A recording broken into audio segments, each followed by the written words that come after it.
By every external measure, he was winning. And the whole time, he was carrying deep self-doubt and a fear that he would never be enough. Do you even think you can land a good job? And I'm like, no. He's like, do you really want to work as a clerk in any organization? Because that's what you're capable of today. And I couldn't agree more with him because that was the truth.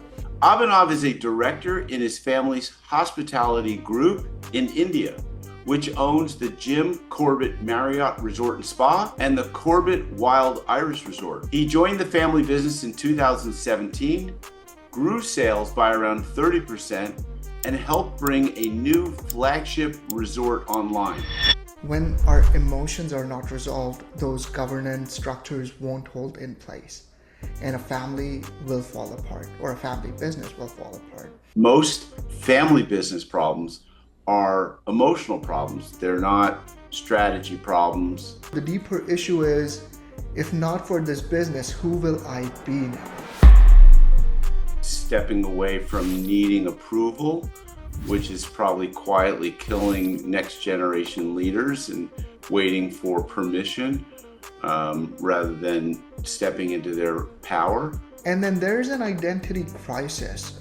This is another one of the pattern, a huge pattern, which is, who am I if not for this inheritance?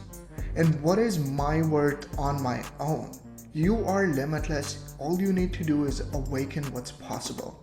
Whatever it is that you're going through in your life, know that you are responsible for changing it, and you have the power to change it. Abhinav Jindal. Welcome back to another episode of the Disruptive Successor Show. Welcome to Disruptive Successor, a show for next generation leaders in family businesses and entrepreneurs who want to disrupt the status quo and take their existing business to a whole new level. We all know that what got us here isn't going to get us there. This show will provide inspiration, advice, and resources to help you create massive impact.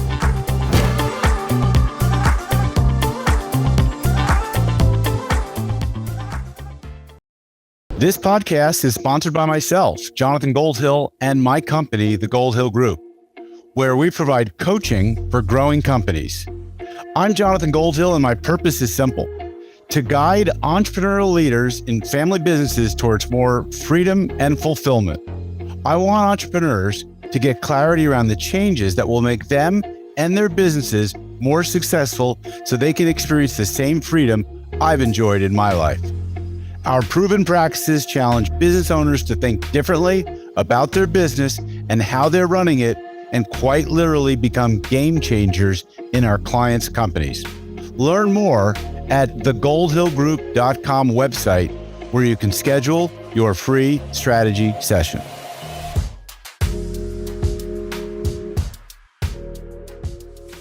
Hi, it's Jonathan Goldhill, and welcome back to another episode of the Disruptive Successor Show. My guest today is Abhinav Jindal. Abhinav is a director in his family's hospitality group in India, which owns the Corbett Marriott Resort and Spa and the Corbett Wild Irish Resort.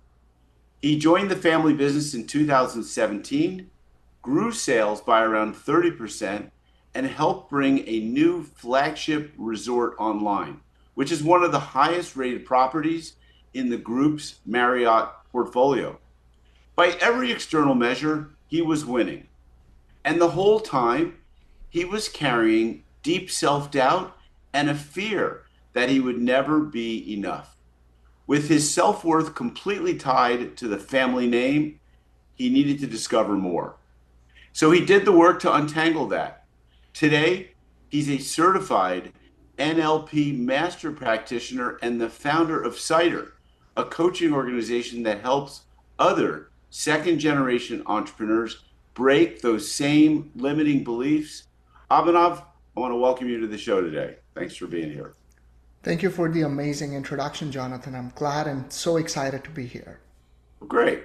So I always like to start my show with a little bit of an origin story so people know a little bit about your background. And so I want to start where you start.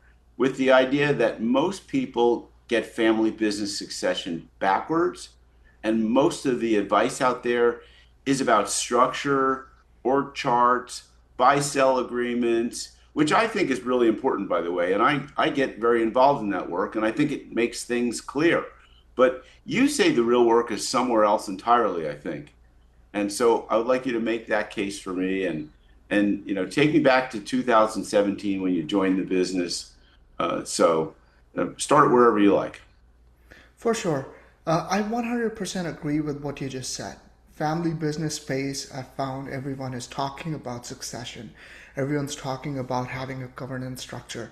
And I'm all up for it. I'm 100% in agreement with having a structure in place because it adds a system to things and it keeps things organized and it creates an equality in for everybody. However, when our emotions are not resolved, those governance structures won't hold in place. And a family will fall apart, or a family business will fall apart. I wanted to quickly comment on that before I move to my story. I joined my family business back in 2017. And at that point, I just graduated from a university in Delhi, in India. And I asked my father, I'm like, hey, I think I want to do a job. And he talked me out of it. Mostly because he made me realize, he's like, do you even think you can land a good job? And I'm like, no. He's like, do you really want to work as a clerk in any organization? Because that's what you're capable of today. And I Uh, couldn't agree more with him because that was the truth. I've always been an ambitious person, but in my university or my school, I I learned to learn stuff for the sake of learning it, not for the sake of getting marks. And a lot of my education system was built around learning marks. So I just, about achieving marks and getting grades. So I developed some kind of avoidance to it because I'm like, if I want to learn, I want to learn for the sake of learning. Anyways, my father trusted me with handing over the resort we owned at that time, which you mentioned, Corbett Wild Irish Resort and Spa. It's a beautiful 43-room property, 8 kilometers inside the jungle. And I joined my family business. I had a staff of about 70, 71 people working up there. I had a general manager. I also had a vice president of our company above him. And I was there working along with the entire team under the guidance of my father. And after a year, I was talking all my friends from getting out of the job they were. And I said to them, you should join your family business because you don't know what you're missing out to. Why I said this was because that 1 year opened my eyes like I couldn't have imagined.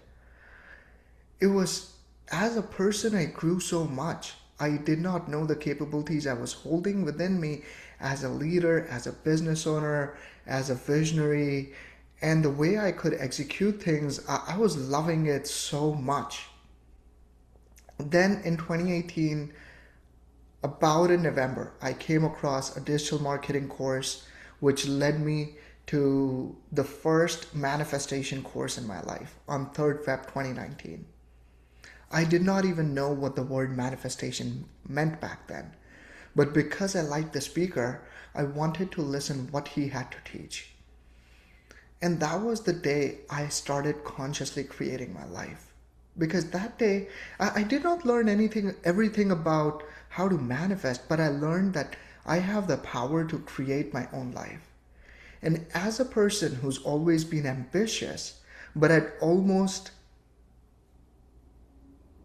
lost the hope to achieve those ambitions and convert my dreams into reality, sitting in that workshop that day, I realized that I can do anything and that I am limitless. that's great. I want to get back to the story when you joined the business, Yeah, because you're a young person and 70 employees for someone just getting out of school is a very big responsibility, obligation, and sometimes to some second generation leaders in family businesses, it might not feel like a choice. It may feel like a role that they inherited. Well, for you, did it feel like this was a choice you made? It sounds like, and not so much a role you inherited. And then, so that would be my first question. And the second question is, you also had a sibling in the business at that time, or did that sibling join later? My sibling, so my younger brother, 6 years younger to me, who is this year is his first year of actively participating in the family business while he Okay. completes his last year of undergrad here in Toronto. So at that time, I was alone. And as a sibling, I was alone. I had my father and I had my cousin, who's much older to me, who was also part of the family business. I think you asked a great question. For me, it was a choice. I Hmm. love working there. I never thought it as something that got handed over to me and that I didn't want to do. That thought never came in my mind. I knew two things. I'm like, this is the best career option for me right now, and I really want to do it. I'm a person who is passionate about hospitality. I loved hospitality. Had it been another business of ours that I was handed over, that would have felt kind of like a role that I had to fill in rather than I wanted to fill in. Hospitality, I got to show my creativity, I got to learn. As a responsibility, yes, I was responsible for the entire operation, but not the moment I joined it. It was a very smooth transition for me because the property had enough experienced people that it did not need me there. It definitely benefited from me being there, but it did not need me there. So the first few months was just me learning about how business is done, how different departments flow, and it was a lot of observation at first. I remember my first month of joining, I talked with all the departmental heads and I was just learning what are your roles and responsibilities because I had no idea about any of it. And they were willing to share and be open about it, I'm sure. To a And it certain probably, extent, okay, but to a it certain was, extent, well, so here's the thing. it, I was what, 19, 20 at that time, so they were willing right. to share, and they were really willing to share their problems because they saw someone who can listen to them and help them. And then I would have conversations with my manager, and then they would have their opinions as to they might be taking advantage of me. So a big learning for me was understanding who do I listen to. Mm, yeah. You have to earn the trust when you come into a family business, and Yes. it takes time. And maybe the younger you are, or the more they feel that you just inherited the position, the more they might have an attitude towards you. And so that means you might have to work even that much harder to establish trust and to begin to gain some loyalty. So, okay, I so, only thought that was in my mind. From my okay, experience, I thought that it was only in my mind that I had to earn their trust. When I look back at the people, maybe the top level management, yes, but hmm, my departmental heads and everyone, I had their trust, but it was in my mind that I had to earn their trust, if that makes sense. yeah, yeah, okay. So you had a great stretch. From the outside, the scoreboard looked great. Sales were Yeah, up. You had a yes. new resort. You guys were getting top ratings. What was actually happening on the inside during that same stretch? On the inside for you personally, intrapersonally, and also maybe inside the dynamics. See, that was a great time in my life because after a long time, I was feeling that I was accomplishing something. I had never paid any attention to studies in my university, and I don't regret it. I don't. That was when I was actually doing something worth doing for myself. And I loved it. I love who I've become now, and I loved what I was doing then. However, what I didn't realize until a few years later or a few months later, when I actually started looking inside myself as to what I was missing at that time. And so my journey in manifestation started with me achieving more success while I was really looking for fulfillment, but I wasn't even aware that I was looking for fulfillment at that time in my life. Interesting. All right. So this leads me to want to talk about three conversations or topics that you feel are really crucial for next generation entrepreneurs. It's something you teach. These are three conversations you feel that every family business needs to have before the next generation takes over, and that most families, so you say or believe, never have a single one of them. So Yeah. let's go through each one. The first one is child versus leader. So the question is, what breaks in a business when the next gen is still showing up as the kid in the room? And how did your father see you as his son or as a director when you came into the room? I had to earn my trust with my dad. Mm, 100%. When initially I joined the business, I would have ideas and he would be reluctant to accept those ideas. He gave me my authority in the business, and I'm so grateful that my dad was able to take a risk on me and said, I'm going to give this guy this property who's never done a business, and I'm going to see how it comes on. It takes a huge amount of courage to do that, and I have so much respect that my dad did that. With my dad, though, one on one, I had to earn my trust, and it took me a while that I got his respect and he started seeing me as someone who brings value to the table rather than me being a learner of business at that time. It also, I think, is the mindset. There is a child mentality, and from a psychology perspective, there's two things. A dad or a mother, whoever's in the business, can look at their child and be like, he's not ready to take responsibility. And at the same time, a child can have an internal programming that they're not confident about taking responsibility for it themselves. With me, I didn't have a problem taking responsibility of the resort. But when I came here and moved to Canada, I had to do a lot of work on myself to really feel confident about taking the responsibility of establishing myself in a new country. See, in my business with my father, I had to be responsible for my role, and I always knew he has my back. In this new country, however, I had to be responsible for 100% of myself and everything that I'm doing here.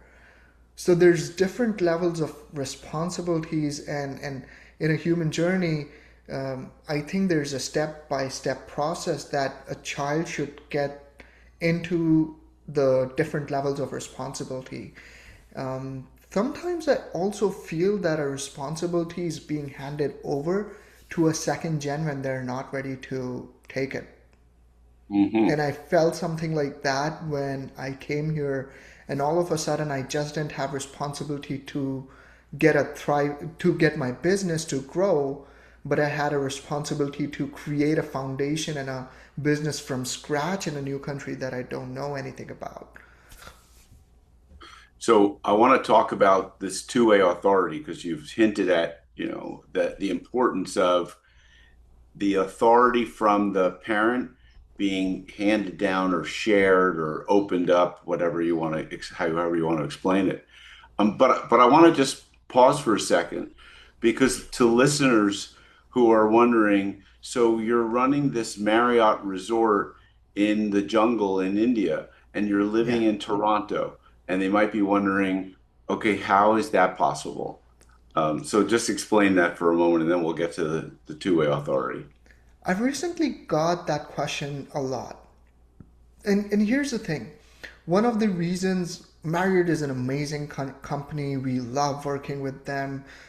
We love having them as a partner. And one of the reasons we went ahead with them is because as a Marriott owner, I don't have to micromanage anything in the day-to-day operations. Mm, So I'm looking at the overview. I'm having strategic discussions with my upper management. I love marketing. I've run a marketing agency for so many years. So I'm a active and member of the marketing team in Marriott. And that's the only department I'm an active member of. And to a certain extent the finance, but I'm not going into the day-to-day micromanagement of finances, but the monthly P&L and L and the strategic discussions and the overall strategy. I do that by connecting on Zoom once or twice in a week, and that's going really well. I also take annual trips to India where we sit down for 3-4 days. We plan out the entire next year. I use my coaching skills to train my team members and departmental heads to get into the right mindset. Last November, we had a really good sales training that I organized for them. And that is, I like doing all that stuff, and it's working out really well for now.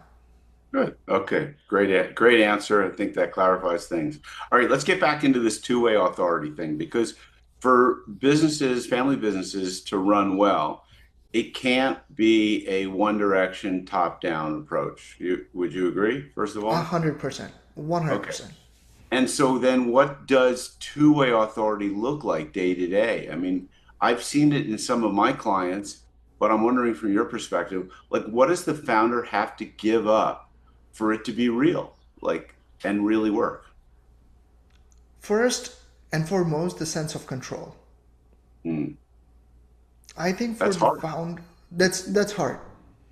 And my take on it is it comes from, again, deeping going into a little psychology here. See, a founder has been in that business for decades, mostly decades. That's in a family business. A founder has been in a business for decades. The business, for most people, does not become a part of their identity, but their identity itself. So when they have to give up control, they're not just letting go business or business risk. I think people would say that, but at a deeper level, it's them giving up a part of who they are. Yeah, And big time. founders are not ready to do that. And I think that's the real issue with giving the sense of control. It's not whether, oh my, the next gen will run it as efficient as me or not. I think that's the surface level issue that comes up in conversations and strategic discussions. However, the deeper issue is if not for this business, who will I be now? And unless and until the founder is right with that and feels Yeah. complete and whole in their self, that issue will remain. There are so many iconic, charismatic leaders that have built companies whose names are on the door, so to speak, right? The brand. Yeah, And it is very difficult for them to let go of control because of they feel like one, it's their legacy, two, it's their vision. And to make room for someone else, my child, to bring their vision into the company, it might collide. yeah. So, yeah, I mean, did you experience this in your business, or do you have a real example where vision of the next gen of the what I call the disruptive successor is colliding with the legacy of the founder and how it was resolved? In Because I my, can think of cases where it hasn't been resolved quite yet, and it's the yes. control, it's standing in the way. In my case, that's not true. I have not experienced that in my life. Hmm. I I talk with my father. and he talks with me. Just 2 days ago, we had a wonderful conversation. We had a wonderful conversation, and I I initiated the conversation and I said to him, Dad, I want to express some of what I've been going through. Is it okay to do that? And I went on with, hey, here's some of the dynamics that are happening in our family, and here's how I'm being affected by it. And I think this is the conversation that so many families are missing out on. They create assumptions in their head as to what my sibling or father or mother is going to say, and it boils up in their head because they know they're not going to respond nicely to it.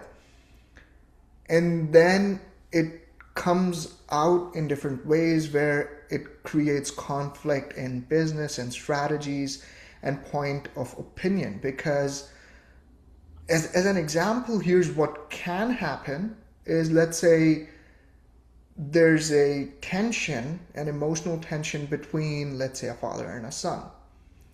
In terms of the business, what that can result in is them not agreeing to one thing, even though they both know is good for that.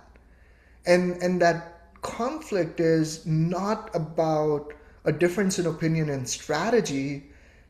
It's, however, a conflict about, the son could be like, he's not listening to me, and he does not listen to me, or he does not validate my idea, so I'm gonna get my way to get him to listen to me. And that can be the tension for conflict, which can arise from an emotional, and does arise from an emotional issue that's not talked about. So I've not experienced that in my case, and I'm You very blessed to see, do that. yeah. I mean, I imagine that your father is a very open and an accepting individual. That you can receptive is, I think, actually the word. You could have I'm guessing, based on just who you are and how you show up, that he's receptive to conversations. And I think, you know what, you and I are in alignment is when one parent is not accepting of someone else's ideas, and they're trying to control the destiny, the direction, the vision, it becomes problematic.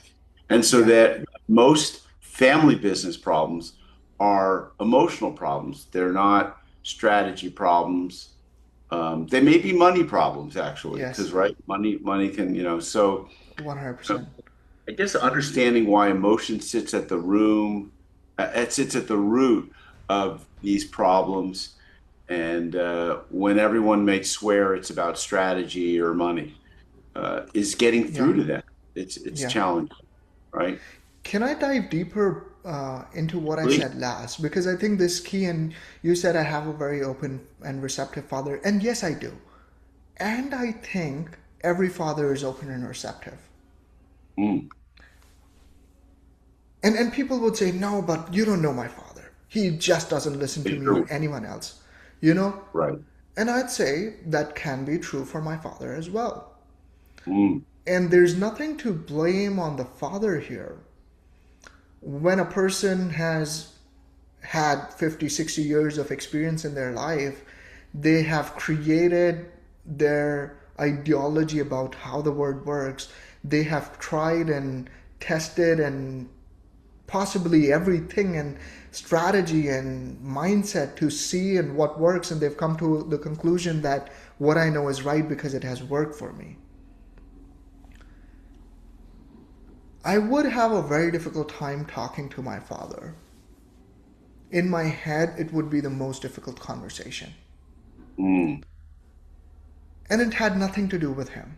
It had 100% everything to do with me. In fact, the conversation that I had 2 days ago, I had been procrastinating to have that conversation for a very long time now. mm. And it had nothing to do with him. but it was what emotion I was holding towards not even him, but in myself. The emotion itself, though, had nothing to do with him. So when I worked on myself and I released the emotion, the anger and guilt and whatever it was, it gave me the courage is not right word. It gave me the strategy to have the conversation in a very authentic way. And and here's the thing, when you go raw to any person you love and you say, this is what it is, and this is how I'm suffering, or this is what I'm not liking, I don't think any father would be like, you're out of your mind and this is nonsense kind of stuff. I think any father in the world would be open to listen to it. Had I gone there with a mindset that my father doesn't listen to me, I would already in my head come out in a defensive tone. And that would have led the conversation to flow in a different direction. Yeah, and I think that that is the basis of the critical conversation framework or difficult conversation framework that is taught and that I've been teaching, and I agree. And it starts with an I statement, I feel or I felt or I found or I experienced when you did this, this is how I responded or reacted. And so important to begin with that I message. And are there some emotional patterns that you see over and over in second gen leaders that they get, tripped up in? Or maybe, tell us a little bit more about, you said anger and shame or grief. I mean, do you see certain patterns arising, two or three emotional patterns for certain second gens in having those difficult conversations? Yes, the biggest one is guilt. Mm, Guilt of not doing enough. That's so huge. I think as a second gen, they're growing up wondering, and it doesn't has to happen with all of them. However, most of them that I've interacted with have agreed to this, that they have this question, what did I do to deserve this? hmm Yeah. Um, Just, what have I done? And it comes from unfulfilled expectations from themselves, and maybe an expectation that their father or mother had from them which they didn't fulfill, which made them think like, I didn't fulfill that expectations of theirs or that expectation of mine, so I don't deserve to get whatever it is that I'm getting. mm, And then there's an identity crisis. This is another one of the pattern, a huge pattern, which is, who am I if not for this inheritance? And what is my worth on my own? mm. Both of these things I've had at some point in my life, and I have given up the emotions and the limiting beliefs that were creating this identity or this crisis within me, and letting them go have been such a huge transformation, and elevated my life to a whole other level. Had I not had this done this work, I probably would not have still been a part of my family business, at least willingly. Interesting. So you're a certified NLP practitioner, and NLP, for those who are not familiar with it, is neuro linguistic programming. And you can break that down if you like, Abhinav. But without the jargon, how do you actually resolve one of these patterns instead of just naming it? Maybe take us through how you might do that with a client, or how you did it with yourself. So there are two modalities I use. One is NLP, which is neuro linguistic programming. And to simplify it, neuro linguistic programming is basically modeling how successful people achieve what they achieve. And how hmm can we carry the same traits and program our way in the same way that successful people have, so that anyone can achieve the desired outcome they want. The second modality that I am also a master practitioner in is called MER, which is mental and emotional release therapy. And mental and emotional release therapy is a technique that has been used to overcome limiting decisions and letting go of unresolved emotions, traumas, PTSDs, phobias. There was a clinical study done with MER, which is mental and emotional release therapy, between 2008 and 2010 by a clinic in Nevada, which now has 45,000 plus active depression patients, and it was compared against another technique, which is the gold standard for treating depression, which is called CBT, which is cognitive behavioral therapy. Not going into the details of the study, but the crux was that by using CBT, there was a 60% success ratio in clinical in treating clinical depression, while there was a 100% success ratio when clinical depression was cured using MER, which is mental and emotional release therapy. So when it can cure something as depression with a 100% success ratio, it 100% of the time gets rid of emotional baggage, which is anger, hurt, fear, guilt, and shame, or sadness, or loneliness, whatever the emotion can be. To simplify it, basically it's reprogramming the brain to learn what it needs to learn from the past so that we can make peace with the past. It has transformed my life, and it transforms all of my clients' life. Great. So let's put this into a real scenario. I'm going to give you a case example. Let's Yeah, take a second generation leader, early yeah, 30s, yeah. joined the family business a few years ago. Dad is still chairman and isn't letting go. Okay, And there are two siblings also in the business, so authority is a bit tangled. And privately, this person is exhausted from constantly chasing their father's approval and quietly wondering if they even belong there. yeah. So walk me through it. Where do you start with someone like that? Like, So I follow the framework I follow is called the four requisites of change. That's what I've learned as a coach. That's the framework I follow with every one of my clients. And we start with the first requisite, which is a breakthrough session. So a breakthrough session is done over 2 days, 5 hours each. The first day, we get to the root cause. The goal is to find the deeper issue. Cognitive psychology says that if people knew the deeper issue, they could have resolved it. Problem is that they don't know what the deeper issue is. So in this case study, what I will do is I will sit with that person and I will find out what the deeper issue is, what they want. I understand what they're looking for, what are their goals that they want to achieve, and what are the challenges they are facing in life. Now, something that I would work with, and you're giving me really very little information to work with, so I'll do the best I can. I'd find out the person's root cause for needing approval. mm, okay. Among other things, the deeper issue is not just about approval, it'll get us other problems that the client has in their life as well. By the end of day one, we 100% of the time get the deeper issue. My client sleeps on it, and next day I confirm with the client whether they get the deeper issue or not.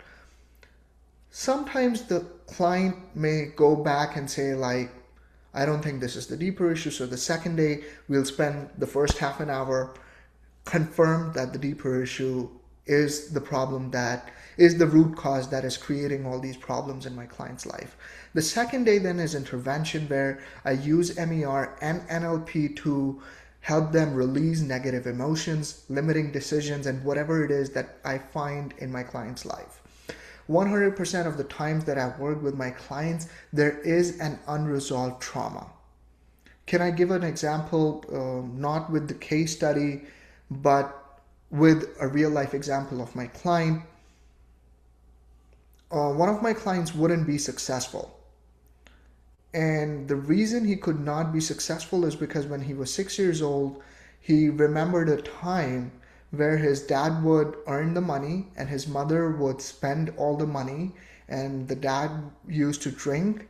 And as a child, that person felt threatened because they would fight, his parents would fight. And Mm. so at an early age, his unconscious mind developed a program that said success is dangerous. As an adult, that become his unconscious life motto, which was running his life. So this person, the moment he was about to get successful, he would switch the job, switch whatever he was doing, and again work towards success. But the moment he was about to get successful, he would switch it. We broke this pattern, and now that person is happy for the first time about thinking of success. There's no more fear or guilt around success that he had carried for all his life. And this is a client that is in his 35, 36 age group. So that's the breakthrough session. That's the first requisite of change. The second is then we decide, what are your goals?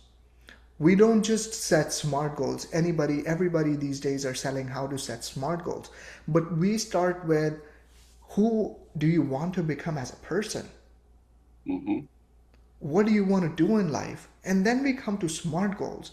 In this way, I'm not just setting SMART goals to be more successful. Rather, we're setting SMART goals in a way that is aligned with who they are at the deepest level, so that when they achieve them, they become successful and they attain permanent fulfillment in life.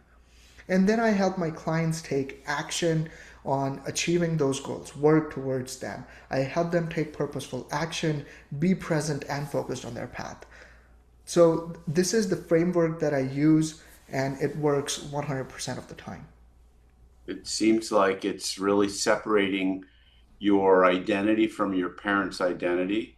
It seems like it's stepping away from needing approval, which is probably quietly killing next generation leaders and waiting for permission, rather than stepping into their power. And that seems really powerful, Abhinav, super powerful. For And my life, I so, can give the approval example just to be more relevant. yeah. I used to seek approval of my dad. Here's the interesting thing. My dad has always loved me so much. And he's not shy of expressing that love. He may not appreciate as much, but he's never shy of expressing his love towards me. And yet I had the need of approval. It had nothing to do with my dad, and it had everything to do with whatever programming I had in me. And after I let go of that programming, that negative emotion, that limiting belief, whatever it was, I stopped needing approval from him anymore. So if a second generation leader is listening right now, they're successful on paper, but they're quietly convinced that they'll never be enough. You know, what do they need to do? What's a first move, a tip you could give them that they could do this week so that they stop needing that approval and start becoming the person that they want to be? I'd like to begin with a quote that I say all the time, and it's, "You are limitless. All you need to do is awaken what's possible." Whatever it is that you're going through in your life, know that you are responsible for changing it, and you have the power to change it. The best way I found to give up something like the need of approval and becoming who they are is by working along with a coach.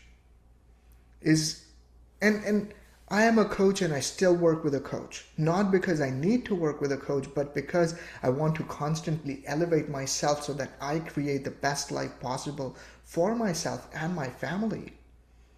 So you gotta have an expert who knows how to resolve these things on a permanent level. Work with them.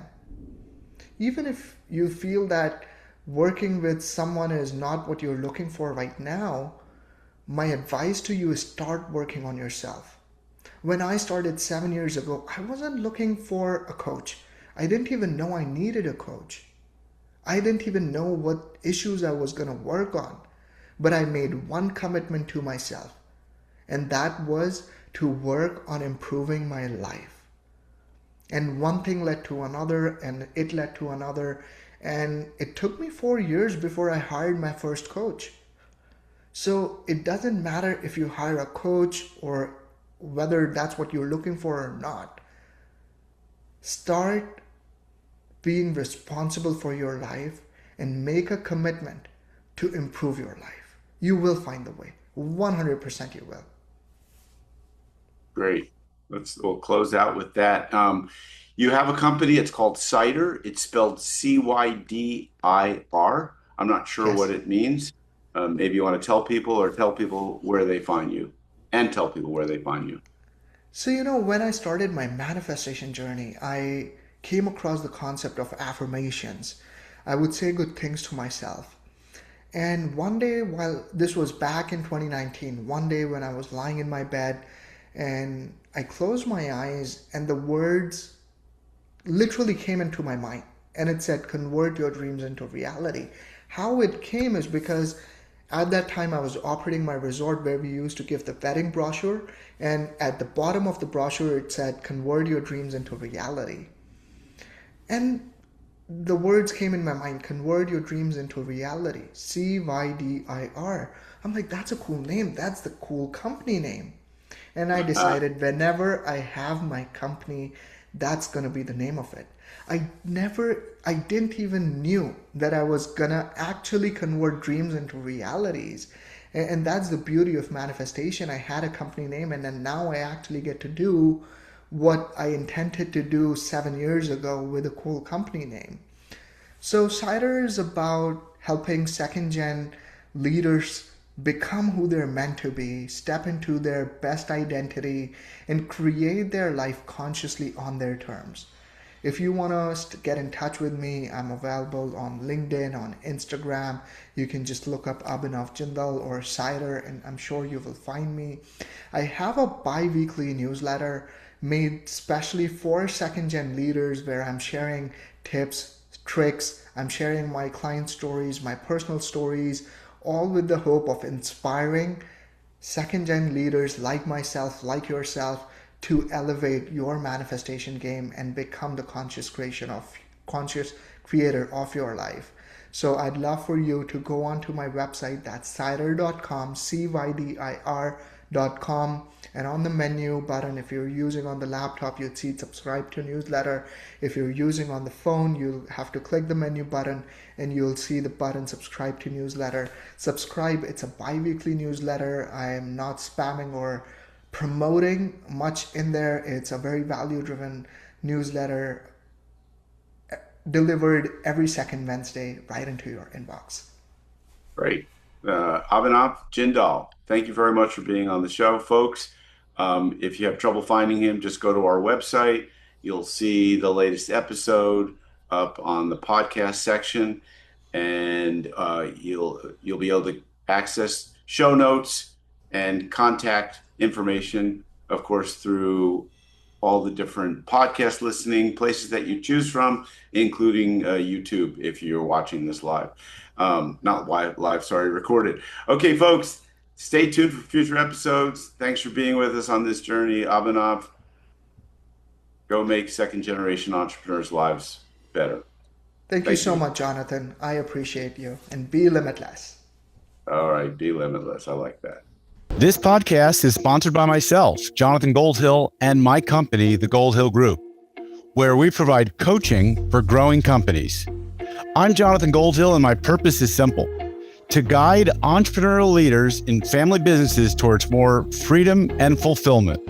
I want entrepreneurs to get clarity around the changes that will make them and their businesses more successful so they can experience the same freedom I've enjoyed in my life. Our proven practices challenge business owners to think differently about their business and how they're running it, and quite literally become game changers in our clients' companies. Learn more at thegoldhillgroup.com website, where you can schedule your free strategy session.